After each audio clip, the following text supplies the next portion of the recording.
We start Total Football this afternoon, though, with the big Super Sunday game at Anfield, where Liverpool take on rivals Manchester United.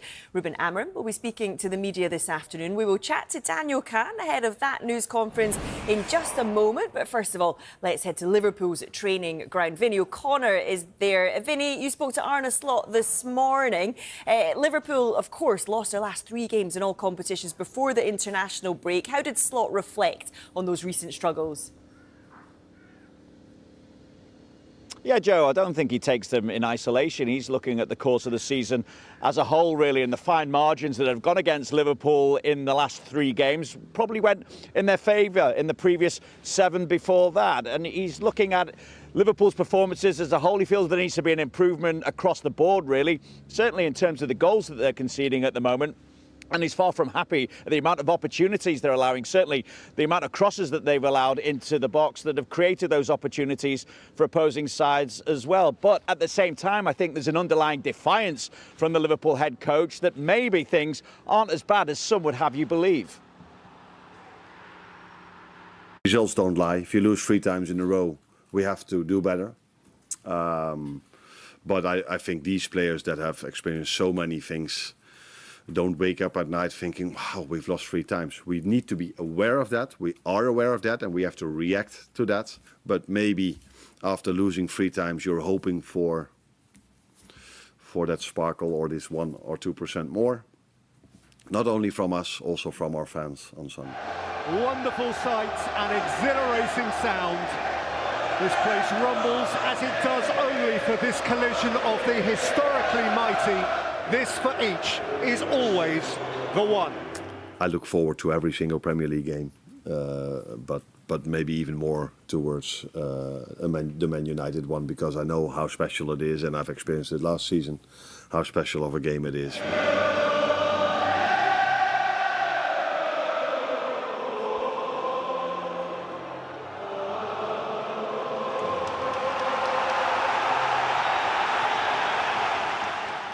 We know that it's probably the game that's been watched the most all over the world.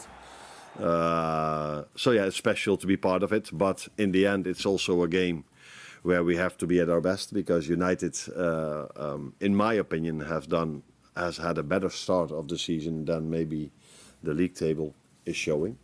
So yeah, very interesting game, and a game to look forward to. And Vinny, of course, big games often require big moments from big players. Liverpool smashing the British transfer record for Alexander Isak to deliver those moments. Do you think now is the time to start judging his performances in a Liverpool shirt?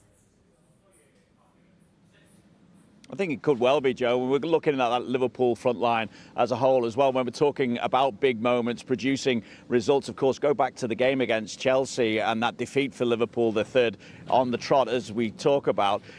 There were moments there for Mo Salah as well, the kind of moments that you'd expect him to take, but he wasn't able to take them at that point. And that's why Liverpool, in essence, I suppose, or certainly part of the reason why Liverpool find themselves on that 3-game losing streak. Now, when it comes to Alexander Isak, of course, we know because of his protracted move from Newcastle United that he had no pre-season. Liverpool have been trying to squeeze that in, whilst, of course, in the midst of a Premier League campaign, and a campaign in which they're looking to retain their Premier League title. However, he has been able to get minutes, of course, in that Liverpool side. It's been built up gradually over the course of the international break. Of course, he was able to get a couple of 90 minutes in for Sweden as well. So now it appears, according to Arne Slot, that Alexander Isak has got his pre-season out of the way effectively now. So maybe now is the right time to start judging his performances.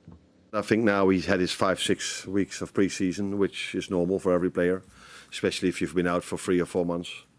So fitness-wise, I think he's now close to the level he should be, and now I think we can judge him in the best, in a fair way from now on. So I know how this industry works. If he plays there twice and doesn't score, then that's not what you're hoping for. Of course, you're hoping if they go to the national teams that they score goals, like Cody did, like Virgil did, like Dominic did, and like McAllister did.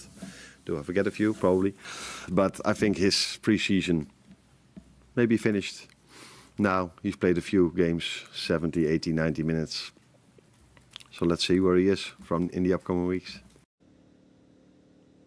So this weekend, we're expecting to see a more match-sharp Alexander Isak. We won't be seeing Alisson, of course. He remains out, and there's no real indication as to when he might be available for selection once again. And on top of that, of course, though, we are expecting to see Konate training. He had that quad injury, but we'll see whether or not he'll get some kind of idea as to whether or not he's ready to return against Manchester United.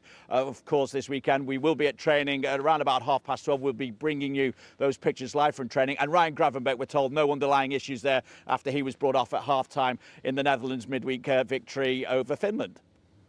Vinny, thank you for now. Let's go from the Liverpool side of things to the Manchester United side of things. Then Daniel Kahn is there for us. And Dan, Amorim has had public backing from Sir Jim Ratcliffe during the international break. Do those comments help give him time, or do they actually put even more scrutiny on him to pick up results?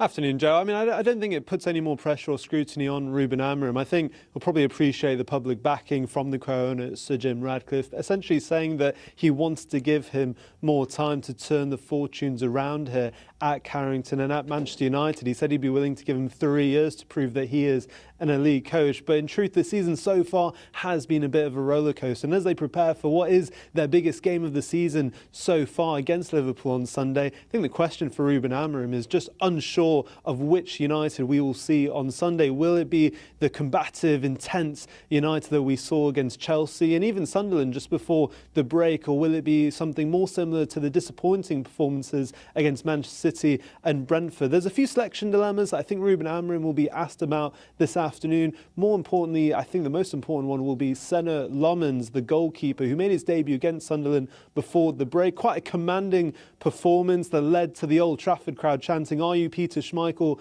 in disguise?" I think a little bit tongue-in-cheek, but I do think that shows just how much the fans appreciated the young Belgian's debut. So whether he will continue his second appearance at Manchester United at Anfield on Sunday, I think that will be a topic, as well as just finding out a few other fitness issues. I was at training yesterday and didn't see the likes of Lisandro Martinez and Nusa Mazraoui, so we'll get updates on them as Ruben Amorim previews what is a huge game as United look to finally attempt and get back-to-back wins in the Premier League under Ruben Amorim. It hasn't happened since May 2024. Can they do it at Anfield? Well, we'll hear it from the Manchester United boss from just after 1:15.